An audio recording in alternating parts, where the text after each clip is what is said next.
শুভ সকাল আমার ইউটিউব পরিবার। আশা করি তোমরা সকলে খুব খুব ভালো আছো, আর আমরা ভালো আছি তোমাদের আশীর্বাদ ও ভালোবাসায়। তো আজকে আমি ব্লগটা এখান থেকে শুরু করছি। তোমরা প্রথম থেকে শেষ অবধি দেখো, আশা করি ভালো লাগবে। আমি সারাদিনে কী করি সেটাই তোমাদের সাথে শেয়ার করব। তো চলো। আমাদের ফুল গাছটা দেখতে পাচ্ছ, এই গাছটার মধ্যে প্রতিদিনই একটা একটা করে গাছ থেকে পোকা নামানো হয়। তো আজকেও আমি একটা পোকা নামিয়েছি। এই যে দেখলে তোমরা বিশ্বাস করতে পারবে না। এই যে দেখো পাতাটার মধ্যে কিভাবে চিপকে আছে। এই যে মানে পুরো পাতাগুলোকে খেয়ে শেষ করে দিচ্ছে, আর এত স্পিডে পাতাগুলো খাচ্ছে, দেখলে তোমরা অবাক হয়ে যাবে। আর এই যে এরা যে পাতাগুলো খাচ্ছে তার যে পটি, এই যে এই পটিগুলো করছে তারা। কালকে অনেকগুলো ফেলে দেওয়া হয়েছে, আজকে আবার সকালবেলা দেখতে পাচ্ছি যে আবারও লেগে আছে পাতার মধ্যে চিপকে। মুখটা দেখাই দিচ্ছি। এটা দেখতে এতটাই ভয়ঙ্কর। আর আজকে আমরা এতটাই লেট করে উঠছি যে বাসি উঠোন আমাদের এখনও ঝাড় দেওয়াই হয়নি। আর পুরো রাতে আজকে বৃষ্টি হয়েছিল, বৃষ্টির কারণে একটু ঘুম থেকে লেটই উঠছি। তো এখন আমি বাড়িঘরগুলো পরিষ্কার করে নিই।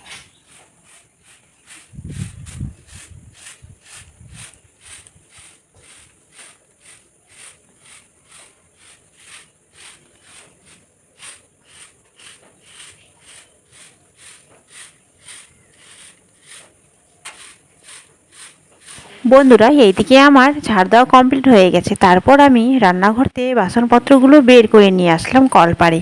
আর দেখো, যখনই আমি মাজতে বসি তখনই বৃষ্টি শুরু হয়ে গেছে। তো এতটাই বৃষ্টি পড়ছিল যে মাথায় ছাতা না নিয়ে আমি চলে যাব সোজা দা নিয়ে কচু কাটতে। তো আমাদের পাশেই কচু বাগান আছে, সেখান থেকে আমি কিছু পরিমাণ কচু শাক কেটে নিব। আর এইদিকে কিন্তু বৃষ্টি, তার মধ্যে কচু শাক খাওয়া এতটাও ভালো লাগবে না, কিন্তু কি করব, আগের দিনে তো আমি ছোলা ভিজিয়ে রাখছি কচু শাক রান্না করার জন্যে, কিন্তু আজকে বৃষ্টি হলে সেটা কি আমার দোষ? তো আমরা বৃষ্টি হলেও কচু শাক রান্না করব।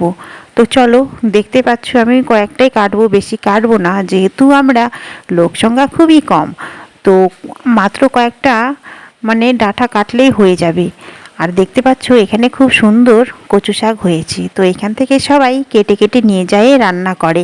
আর এখানকার কচু শাকগুলো এতটাও গলা চুলকায় না, খুবই টেস্টি আর খুবই ভালো। তো চলো আমি কেটে নিয়ে আসি, এগুলা এখন ভালো করে কেটে পরিষ্কার করে নিব। আর দেখতে পাচ্ছ রাস্তাটা কতটা কাদা হয়ে গেছে।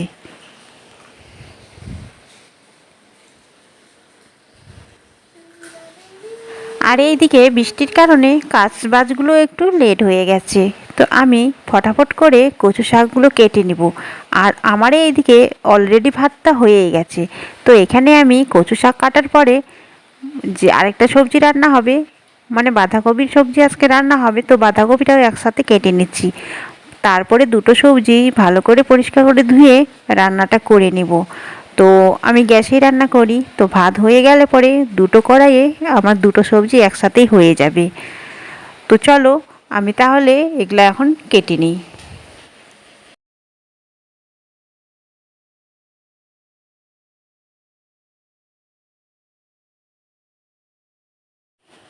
এইদিকে কচু শাকটাকে পরিষ্কার করে নিয়ে চলে এসেছি। কড়া আমি বসিয়ে দিচ্ছি, তেল গরম হয়ে গেছে। এখন আমি কয়েকটা দিব রসুনের খোয়া। তো রসুন দিয়ে ছক দিলে খুবই টেস্টি হয় খেতে, আর খুব সুন্দর সুগন্ধ বা স্যান্ড বার হয়। তো চলো এখন আমি কচুগুলো ঢেলে দিলাম। ঢেলে দেওয়ার পর আর একটু নাড়াচাড়া করে আমি পরিমাণ মতো, হ্যাঁ, তারপরে ছোলাগুলো দিয়ে দিচ্ছি। ভিজিয়ে রাখা ছোলাগুলো, আগের দিনের ভিজিয়ে রাখা ছোলাগুলো দিয়ে দিলাম। ওটা আমি সেদ্ধ করিনি, কারণ এই কচু শাকের মধ্যে সেদ্ধ হয়ে যাবে। আর এখন আমি পরিমাণ মতো লবণ, হলুদ আর শুকনো লঙ্কার গুঁড়ো একবারেই আমি দিয়ে দিচ্ছি। তখন আরেকটু ভালো করে মিক্স করে নিয়ে হয়ে যাবে আমার কচু শাক রান্না। তো দেখতে পাচ্ছ বন্ধুরা, ফাইনাল লুকে তোমাদের দেখিয়ে দিলাম কত সুন্দর হয়েছে না দেখতে। খেতেও কিন্তু খুব সুন্দর হয়েছিল, এতটাই সুন্দর, এতটা টেস্টি খেতে। তোমরাও বাড়িতে একবার হলেও ট্রাই করে করবে আর রান্না করে খাবে।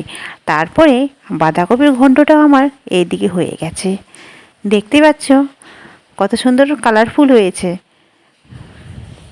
তো আমাদের এখন খাওয়া দাওয়ার পালা, রান্না হয়ে গেলেই বাচ্চাগুলোকে দিয়ে দিব খেতে। এইদিকে আমার সকাল সকাল পার্সেলগুলিও চলে এসেছে। কয়েকদিন আগে অর্ডার দিয়েছিলাম মেয়ের দুটি ড্রেস, তো সেই অর্ডারটা চলে এসেছে একদম আমাদের দরজার সামনে, তোমরা দেখতেই পাচ্ছ। তো এখন আমি অর্ডারগুলো নিয়ে নিব, পয়সাটা দিয়ে দিব। তো পয়সাটা একটু বেশি দিচ্ছি, সে আমাকে এখন ফেরত দিচ্ছে। আর তোমাদেরকে আমি দেখিয়ে দিব যে কি ড্রেস।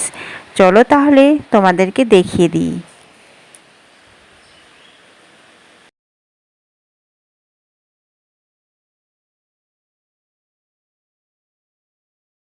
বন্ধুরা, আমাদের সকাল সকাল পার্সেল চলে এসেছে। তো চলো পার্সেলগুলো খোলা যাক, তার ভিতরে কি আছে।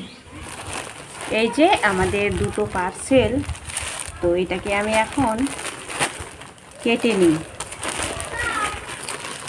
কাটবো কী করে, এতটা ছুরি দিয়ে কাটছি আমি।